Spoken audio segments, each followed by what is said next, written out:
Comme l'a dit l'autre fois, le coach, la sexualité ne tombera jamais. Ah oui, la sexualité ne tombera jamais. Mesdames, messieurs, bonjour et bienvenue dans Katia, émission Nabino, Mystère de la chambre, émission Bisika Wapi, papa na maman, bakola kana matière ya sexualité. Alors, toujours continuer ces sujets. Nous avons un sujet très important. Pourquoi? Parce que ils ont des problèmes belés, ça se passe na kati ya bandaku, na kati ya chambre na ngana loba, ba pasteur le loba ça ba problème surier le lo ayambi couple lobi ayambi couple parce que na chambre il y a un problème. Le problème est ça ba couple bazo ça et la sexualité mabe. C'est pourquoi sujet autozo continue comment faire l'amour. Autrefois, préalable, tout ça, ce qu'on a il y a deuxième point, préliminaire. Alors, je suis avec ma complice Matt. Cynthia, comment tu vas? Oui, ça va bien. Je profite aussi de l'occasion pour souhaiter bienvenue à Batunion sur Babonion sur Santé Plus Mobile TV. N'oubliez que vous avez belé pour notre émission la Vino Mystère de la chambre. Bazaï belé bazo landa émission la balingaka mingi l'histoire de la chambre. Alors to passer de l'autre côté pour na kukuta na coach. Yaza plus que ibenge. Coach bonjour. Bonjour Alain Dignoso, bonjour équipe. À saluer baonyo swazui de bakora na Sosikoyo et zawaza na Kinshasa, bawaza na Mikila Poto, bazo faire partie na ba groupe Nabiso et surtout Monica ka Santé Plus Mobile TV et dépêcher hein na grandeur nango quoi et dépêcher équipe de Afrique du Sud équipe de Afrique du Sud baillé pour la réalisation. Donc là je salue les gars réalisateurs Mata oyo Azanabiso Lelo et puis Azanabiso Tamonyo Soyo pour notre travail Oyo et Ozo Salama. Merci encore une fois de plus na scellé. Vous allez toujours na pointe pour na kosala qui base à image à temps réel. Merci Nabino Pelokola. Nous sommes là. Merci docteur, nous sommes là émission Ozo Salaka Maramna, Ozo Salaba preuve nango na kati ya chaîne au moné des Olandama. Alors docteur toujours continuer sujet d'abisso comment faire l'amour tout ça à niveau il y a ba préliminaire la kisakibiso comment moi si azalaka excité mobali azalaka excité différence mobali eza vu moi si eza touché pe matoi. Alors tout continuer docteur na niveau ya moi si parce que niveau mobali ba kango moi belé tout na niveau ya moi si faut à la nini pour que moi il fasse à la nini pour que moi si à la plus excité à qu'il ne peut comme selon et ça merci beaucoup.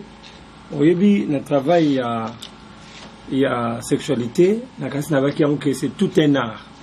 La sexualité c'est un art. Quand on parle de l'art on voit l'artiste parce que derrière l'art se cache un artiste. Un artiste a monté ça bloc avec précision. Ça bloc avec moi Valère Mobo. Je prends un exemple, il y a Anana Oyo. Il y a Anana pourquoi? Parce que celui qui a fait ça, a cela on a forme Oyo et puis ça a idée Anana. C'est-à-dire comment on a envoyé, bien que ça Anana te, mais na omo na ngo représenté Anana. Parce que ndenge mutu na ngo ezali, ndenge batate textuellement ndenge Anana za. C'est ça l'artiste. Azo créer ressemblance moko. Et puis ezali kitoko si ya comme la mesa parce que tolula ki yango to yango aw ezapena batu oyo na tamba okota na domaine la sexualité tellement ba osala na arte na lo lenge sengelité ezo créer ba problème. Donc na ba sexualité zali kamula mka na tongo tebo ka royeka wa to sala te. C'est pas la fête c'est au Mathieu kitité. C'est tout un art qui a ses principes. Au soko respecter yango te ata le loté, ata l'obité, au convive conséquences et négligence ouana. Alors, lokola tokola qui na éducation sexuelle te, ba parents na biso ba laisse sur makambo wana te, ba parents na biso ba te sur makambo wana te, environnement nabiso, souci naturel, on n'avait pas des éducateurs sexuels tout autour de nous. Nous nous sommes débrouillés, chacun à sa manière. Il fait ça à raboy. Alors ça n'est qu'à bongo, mais en réalité il n'y a rien de bon. Nous sommes salango, je me rappelle dans le couple Mona Mbaki, ils ont fait 5 ans. Tout ça là ka bongo kaka, donc tu veux dire tout ça là bien, tout ça là bien, et ka bongo donc tu kenda bongo. Mais tant qu'on dit qu'on on a compris que mais finalement qu'est-ce que nous faisons? De ça là où tu wapi, parce qu'il y avait personne pour nous guider, même nos parrains. On va sur le mariage, point on va retoucher en route. Alors maintenant on est en train de voir qu'avec le temps il y avait des éducateurs sexuels comme on en a. Donc sur la télévision on a les cas lobby. Mais quand ce n'est pas fait avec par un professionnel, les choses autour de la mato inabiso et ça peut désorienter Batumingi. Nous avons toujours eu l'habitude de Rolanda. Dans des cours à la émission, moi je suis très curieux et parce que j'aime apprendre. Peut-être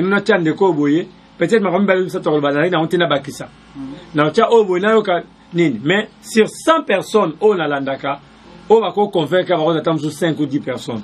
Les restes, va aller pota. Et tu peux quoi apprendre, tu peux quoi yécolate, tu peux quoi tangate, bah livre peut aller au niveau tongangote, et tout ça me retrouve en dengwana. Tout ça peut boni, nous avons la liberté à régner la bilanga bla ça doit régner. Mais ce qui est plus important, na zongi avant les camboya question d'angal kobeta cette place on a pour la non, nous ne voulons pas faire de cette émission comme tout le monde le fait. Nous voulons que les gens prennent ça comme une école, un apprentissage continu, et que le débat va beaucoup plus très bien maîtrisé. Parce que tout ça dépend tout le monde va dire si l'internet a l'atika sous-vêtement pas mana soutien. Alors ça va ma sexualité, à expliquer au moins au salabo au code sabo. C'est pas ça c'est que les gens ont besoin. Parce que code ça va code ça na bango. Comme elle est là mais ba mela ka on ndengeni. C'est ça la différence. Moi, et plus mon kona angle. Alors, tu m'as expliqué la fois passée que Mobile n'a moi si bazan de mon côté. Mobile a excité la misu. Touché mouké, mais 80% ils ont la misu. Moi, ça a excité 40% à ma toy et 60% à touché. Alors, moi, si ma commande aux obani na ma toy, ça s'appelle l'excité aussi. Na téléphone, on peut exciter moi aussi. Dans ma texto, excitez-moi si parce que tout ce qu'elle est bien à Zoyoka, et ça n'est pas comme elle est, et ça l'est bien dans d'autres. Et à mi va être comme tu va toucher. Tu me présenter que moi, si dans 500 tabas, Bassi va aller exciter dans Bebo, Bassi va aller exciter dans ma belle, on va exciter dans clitoris, on va exciter dans vagin, et puis on va exciter d'une manière mixte. On va te présenter comme d'une manière générale. Tu vois, il est autre côté à ce qu'on a mon zindo. Comment caresser? Comment caresser? Il y a différence entre caresser et masser. Ce sont deux verbes différents. N'abay que mutazo loba, na mutazo yemba, ils allaient chanter et parler ça deux verbes différents. Mais eux ils ont aligné mon con. Parce que chanter, nazali ko loba, mais na rythme moroboye un peu élargi. Belly. Vous savez, on a dit Belly, on a parlé, mais tant que Belly, na yembi. Comment Belly, mais na yembi. Alors, dès que na démarche, il y a Moutazo Kimana, Moutazo Tambola. Moutazo Tambola, avec un rythme normal. Mais Moutoyo, a Kima, a changé le rythme. Donc, Moutamboli, na Mokimi, bon, on va utiliser ma colo, mais la différence c'est que Moutao Tambola qui est malembe, Moutao Kima qui est mbango. C'est la même chose avec les caresses. Je peux te masser dans ce même mouvement. Caresse le même mouvement. Mais la différence c'est que na pression na ocha dans caresser. Na massage na fin na makasi. Parce que j'ai na substance moi na va dans VIX, na zo linge kota na nzoto ya mutu. Alors masser na makasi. Oui, tu sais quel mot maboko. Maboko kaka. Na zo ko caresser na makasi. Mais tandis que dans la ville, quand il y a commencé dans ma casse, mais au caresser, non, si, mais avec le cas où on a frôlé, on a toujours le cas où on a tonga na zélo. On a tonga zélo à Tcharaboété, le cas soso. mais achaka malembe ce qu'on yoka on place nini ezali. Et c'est comme ça la différence est liboso. Il y a des hommes quand ils caressent sur des moi c'est pemba comme rouge. Na place au excité au irrité pour sonaï. Nous sommes comme moto. Ce n'est pas bien. Natang oyo moi c'est au caresser mon bali là le quoi mutazo au code service dans zoto. Ce n'est pas ça. Ça au lieu attirer plaisir et ça passe. Et tant que ça passe tina nango ezate. Alors, parlons d'abord des lèvres. Comment caresser avec les lèvres? Parce que les caresses commencent dans mon oncle. Les caresses, il faut noter une chose que tout ça a deux parties. Tout ça a lèvres supérieures, na lèvres inférieures. Supérieure, na inférieure. Inférieure ezali oyase, supérieure elikolo. Tant que on repère ça na mbote et l'autre à liboso, il ne faut pas bien se bilonguer à la tout droit. Non. Il faut que tu aies ça bilongi. Il y a moi c'est que vous. Ils ont bisous ton beauté. C'est mon beauté. Armo violon, armo voilé, harmonia. On a armo volant moi. Ils ont beauté tous les. Docteur Baki na kati ministère de la chambre to lubanyos. Alors on me donne mon beauté. Bilongi qui ne pense pas on ça la beauté. Té, ya maloba. Merci Zali. Na wala ndio ngaza na sonte kwa mama nzamba sala. Ah oui. Nzamba ka sonte ka sonte. Donc pour on pesa na bise. Toko lia mbanga. Alingana babongo. Alors, beaucoup pesa na boyete. Il faut mitu etengama. Ça c'est la première des choses. Mobali atenga sa mutu na eboye. Moi ça tenga sa mutu na eboye. Prochainement to ça la pratique na sentia nene basala babongo. Bon, vous avez la théorie pratique exacte. Voilà, merci. Donc, au tenga misaboy. Mutu na mobile ekeboye, il y a moi c'est ekeboye. C'est-à-dire, on atteint ça tenga siboy. C'est pourquoi? Parce que naboye, quand vous affrontez zolo et cause d'obstacle, misu et cause d'obstacle, non cause d'obstacle. C'est qu'il faut ça la boye. C'est-à-dire, mutu on atteint misi mutu. Au patinga misi mutu na ye. Mais vous avez un contact sikoyo. Mobile tanga osimba mbebo ya se. Abandi ko fiba yango. Moi c'est zo fiba mbebo ya likolo. Kotika mbate moi ya zo fiba yo tika yo nga fiba te. Tango yo kangia zo fiba na se yo fiba ya likolo. O sala échange wana ya ko fiba. Bandi ko fiba ti muta konta kalo lemo li ko dali mwasi. Mwasi nécessairement. Le principe, il y a travail. Pourquoi moi, ça concerne le bosso? Et la racine, elle est connectée, elle évolue bien. C'est un signe aussi que elle est aussi prête pour que n'ayant pas de c'est un langage codé, il y a que la femme évolue. Mais il y a des femmes comme ça, c'est aussi un signal qu'elle n'est pas aussi prête de l'autre côté. Ce sont des langages qu'on peut connaître ou décoder pendant que vous faites votre travail. Alors maintenant, tant moi ça cause sur le lait moi liboso, mobile ya kobenda yango, a fibi yango. Attention, tant que vous fibi mbebo likolo, nambebo se, attention avec une chose. Ko fiba te lokola mutu azolinga pikola mbebo. Ko fiba te lokola mutu alinga kata mbebo wana, non. Oza ko tirer yango lokola mutu azolia crème.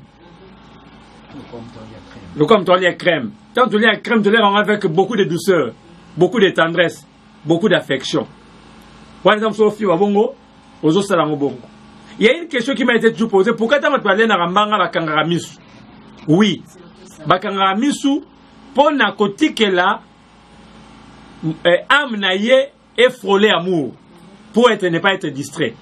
Autant aux autres là, comment on peut nous sélecter? Mais attention qu'il y a un kété. Mais docteur, on a remarqué plus la femme que les hommes. La femme pénètre plus aussi que l'homme. L'homme et la femme, mutakota na mozinde za mwasi ko leka mobile. Parce que mobile va bloquer ba caresso yo et ça rapporte na été. Parce que l'homme leka mona mwasi wana, sexe est au télémo. Nous sommes regardés après. Parce que pour l'homme, nous sommes en passe-temps. Tout le monde a caresse, bouillir. Tout le monde pour m'balter ma témoignage, les autres à côté à Malamoko. Or, la femme, ce n'est pas le cas. La femme, il faut les préliminaires. Donc, dans 90% et à 100% tableau, 90% valeur et prenez ça pour un avantage à moi aussi. C'est pourquoi je vous disais la fois passée que c'est la femme qui bénéficie beaucoup. Vous comprenez? Tant qu'on va à Musa Pamba, à excité. Parce que moi, s'il faut toucher partout, toucher. Toucher aussi, il y a moins quantité. Il faut toucher pendant une technique qui a technicien, comme un artiste, avec une technicité. Voilà.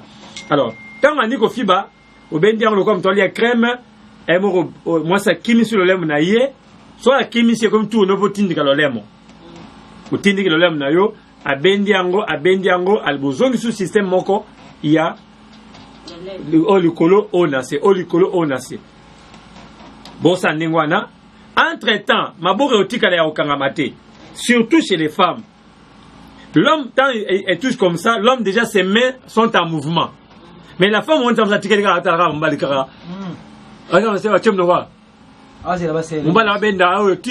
tout l'homme, non.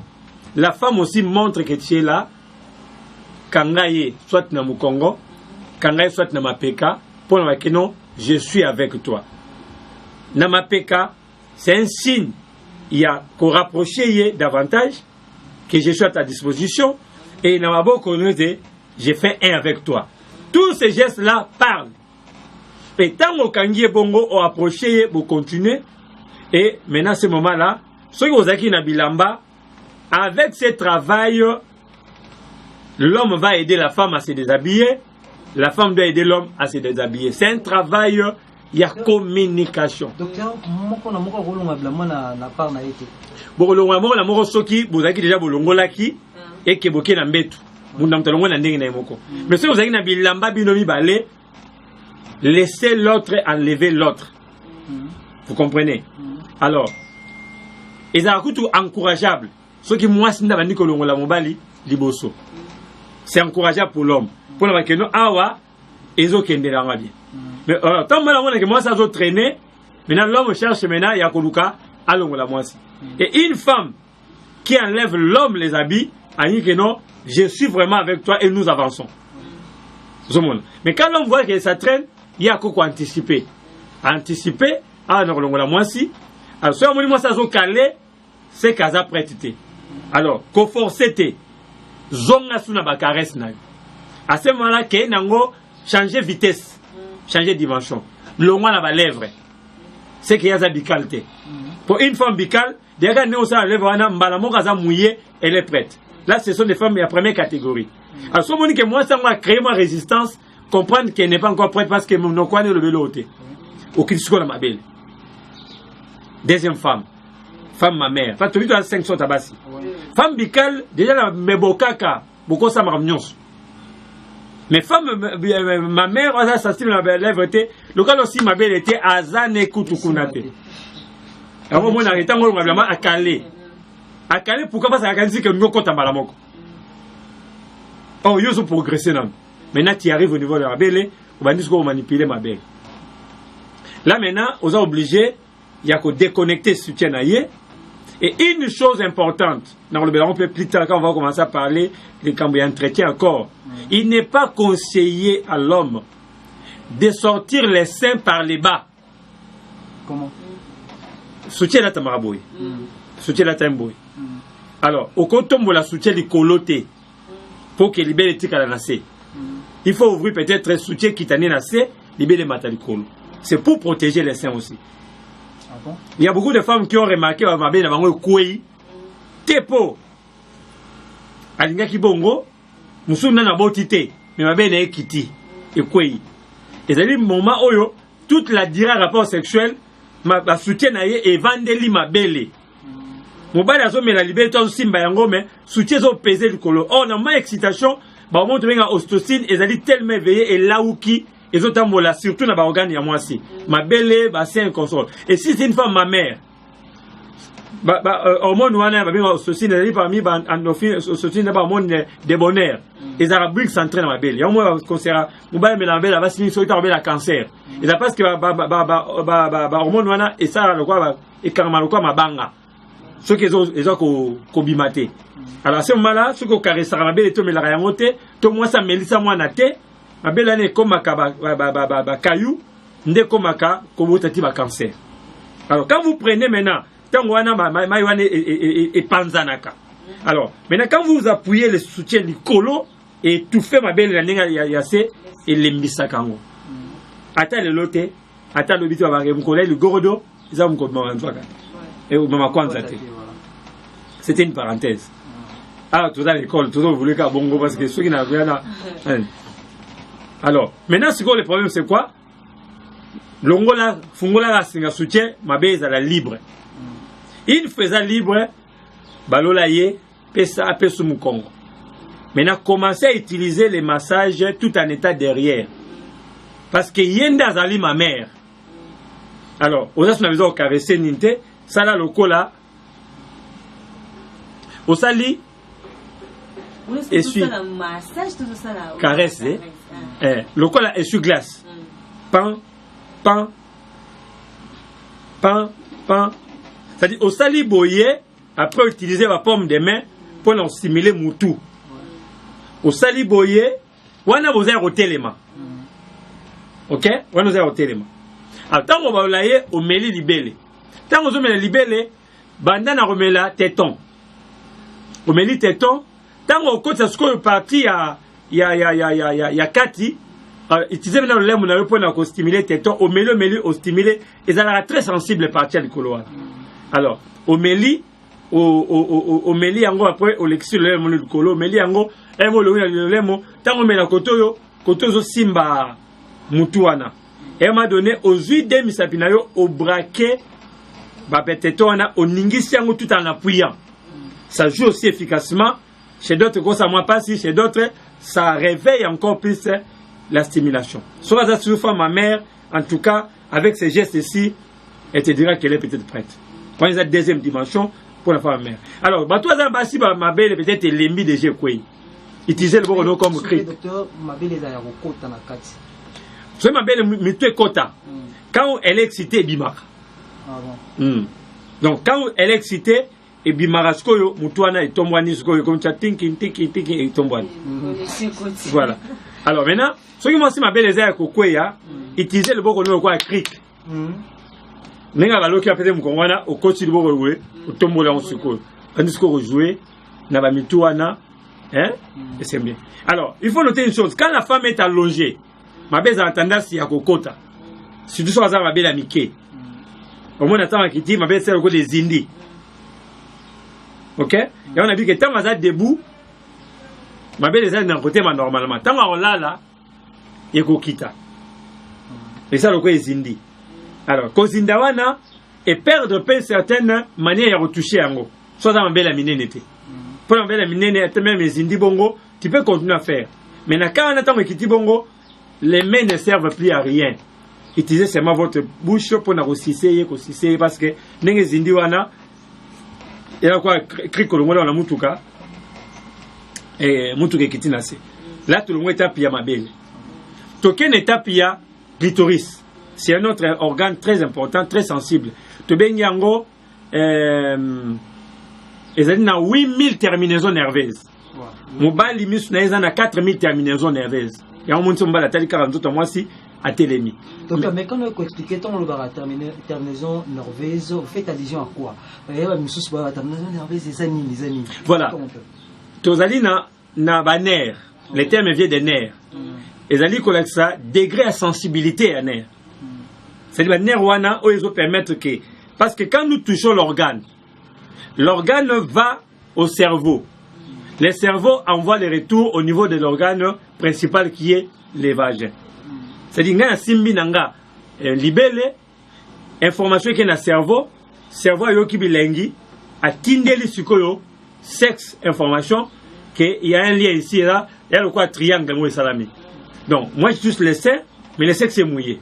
Par l'entremise des cerveaux qui appartient à la zone hypothalamus na ya cerveau et peut cette information que il y a bilengi moué zoyawa yo ça la près parce que va zoya vers yo. Donc c'est une communication, il y a sensibilité. Donc il y a le quoi la moni si tu as la musique la célébélé qui azoya vous mona ça la près pour la yamba. Une telle question tu es bon merci. Alors maintenant donc na tapiona ya clitoris wana. Alors ils ont 8000 terminaisons nerveuses. C'est-à-dire ils ont dit point d'entrée mais point aussi des complications. C'est-à-dire quoi? Ce qu'on simbi est malamouté, au cours de ça, au cours de la moitié, na connexion. C'est-à-dire, ce qu'on simbi na brutalité, n'est pas bien que massage na caresse à domba. Tant que simbi ça, comme toi, quand qui pungu pungu, ok, n'est avec malembe, le roi, quand qui pungu pungu. Donc, simba yango malembe. Parce que nous avons le pénis de l'homme. Et là, nous avons développé comment nous sommes aramiqués. Il faut le kango. Et là, on a fait un capuchon. Qui sont les libongo. Au moins, place poil les alaka. Naibande, na mundelo katikati. Place mundelo katikati, bandi okeka na place mundelo katikati, bandawana. Place wande, qui sont les alaka. Naibande la mundelo katikati. Alors, ce que na place wana, tant que simba avec beaucoup de délicatesse. La femme va te faciliter la tâche à Fanzima bien. Même si elle est debout. Même si elle est debout, vous faites descendre votre doigt. Au lundi, quand vous dites que vous avez une place, vous avez une place. Au cas où vous avez vers l'entrée à vagin, vous avez traîné mingi vers le clitoris. Parce que c'est là où se trouve les grands plaisirs. Sauf si on a brutalité, la place où on a plaisir. Alors qui m'a bé paf et de connecter 4 masses cerveau mais 4 na bimba la moko ato ozaki na bambebo si mena mabe la comment il est après so si mabe et bimisi donc ça bien été donc toucher on malembe avec beaucoup de délicatesse malembe ça aussi mbongo eko tomboka c'est-à-dire eko vimba muke tant on vimba et comme lokola peigner ça là parce qu'il y aura présence aussi à makila et bien place wana. Et ça l'excite davantage. Au longo wana to comme la femme to benga la femme vaginale. La femme vaginale to zali na zone to benga na combo ya point G. Point G ezali organe ezali enclé toujours na plaisir. Rôle nango ezali ko stimuler ka plaisir. Ezala la partie supérieure il y a sexe na 3-4 cm il y a entrée à sexe. Ce que continue à s'appeler la tcheboye, pour nous jouer les amours du colo. Au tchèque, le cas où accroché, au bas moutou yaka, na niveau où on a des places pour jouer les années. Et quand vous faites comme ça avec malembe, moi ça yoka le quoi qui pose ça ma souba, mais ça ma souba té. Parce que toutes les femmes, toutes les femmes peuvent devenir fontaines. Au bas souba zaka, ma ebi maratango. À éjaculer pendant les rapports sexuels. Mais c'est expérimenté parce que confondre la kamona masuba. La différence de masuba yango ko kangango mais masuba ko kangango te. Ce masuba tombo qui est fait makaka. Mais yango kanganga te. Docteur, prenons l'hypothèse où moi ça zoganga na pendant que zo excité point G na binda suba réaction les années ni. Oui ça y est suba ou bien suba. Voilà. Ça dépend maintenant il y a cadre bozanango. Ouais. Oza na mbetu tanga bia suba wana automatiquement si vous faites police mbetu alors ce moment là so que na cadre musu peut-être vous avez na C parce que la ramus sexuelle ça la kango ça la rend partout na kiti na C na mbetu tout alors ce dans milieu on dit que na mbetu bokondi na mbetu au sacrifier le mbetu pour changer de drap c'est pas un problème parce que au kati yango au temps va keno suba et to suba te to suba tango longola on a masuba on peut kimina parce que masuba te mais si on continue et kobima alors so à cause gérer pe yango à garder un petit j'ai envie d'uriner et ça urine te et zande ni nous wana des autres la bandengwa donc il faut aux amours techniques on a pour comme ça réalité wana à part wana point wana ezalina au ça la système ya pampa na chunchu pampa ezali mipanzi chunchu na kati même temps ozo kota na secteur to belga motel coït kokota ezali kamo ozo kota na boito wengango chunchu pampa mipanzi il y a des fois oyo mutazana moi sexe ya muke papa na sexe ya mama alors soko ningi mama yo ka bien que na système ya oloza tout droit boye obeti mo oblique obeta oblique soko obeta mipanzi boye vous savez quoi on t'a tourné pam pam brum pam pam vroom. Alors nandengwa ndezo permettre quand même que o avancer na travail wana. Et c'est à ce niveau là qu'on réussit l'activité sexuelle proprement dite. Vous comprenez un peu. Donc en anglais on a des et le Congo zali. Maintenant à part femme vaginale o etika les ali ba la femme mixte. Bango bazana pose esika mote. Il y a simbi suki, ato simbi mukongo, ato simbi mapeka, ato simbi libumu, ato simbi pende, partout au simbaye, aza prêt pour la révolution. Alors, Nebongo travaille wana et salamaka d'une manière générale. Alors, pendant que vous en caresse, parce que ah, tu lelo maman, prochainement tu le comment la pénétration, comment pénétrer. Docteur, tu préférais que tu aussi ça deuxième point Oyo attaquer Mbalo parce que l'homme n'est pas vraiment trop complexe par rapport à la caresse. Attaquer Mbalo Mbali pour que tout prochainement tout. Alors maintenant, n'anga pas de conseil moi mon kepo no baboike. Na kati ya travail. Na kati ya travail à sexualité n'ezali awa. Il faut qu'on soit sensible l'un de l'autre. C'est-à-dire que yokaka évolution moninga. Comment na koyeba que moi stangazali ma mère clitoridienne, bicale et autres. C'est parce que je suis à l'écoute. Tant on a aussi moi sinanga na yoka évolution ya ninaï, il y a la réaction naï. Il y a des femmes qui vous diront qu'elles ont ma mère. Il te dit qu'elles ont clitoridienne. Mais des femmes qui ne connaissent même pas. A tchaka kate. Et jusqu'au royaume il faut l'évolution. Ils sont là observateurs. Pendant que tu les six et les lèvres, pendant que les six c'est sain, vous allez koyoka réaction naïe.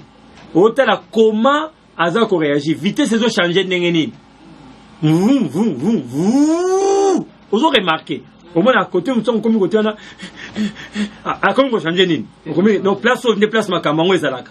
Au traîner wana. Sur côté nous sommes no simba qui au moins ra azate. Au changer côté au moins ya ni ko réagir. Tu veux ou même mke wana. Ah OK côté musu. Donc pour nous redécouvrir OK na ondengwana. Alors pour na mobali le tableau de l'homme n'est pas compliqué. N'abaya que mobali azakaka misu na ye negara moni. Alors femme il faut exciter misu mobali. Na moi la tel na ye. Eza ba sous-vêtement le col est bleu. Le col est ba bleu ciel, j'allais dire. Rose, pembe. Ozomona. Ba sous-vêtement wana, moi ba fleuri ya mike. Et surtout aussi ba sous-vêtement ils lié le corps ba satin.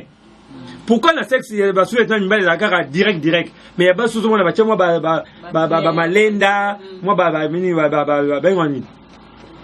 Malenda ba dentelle wana.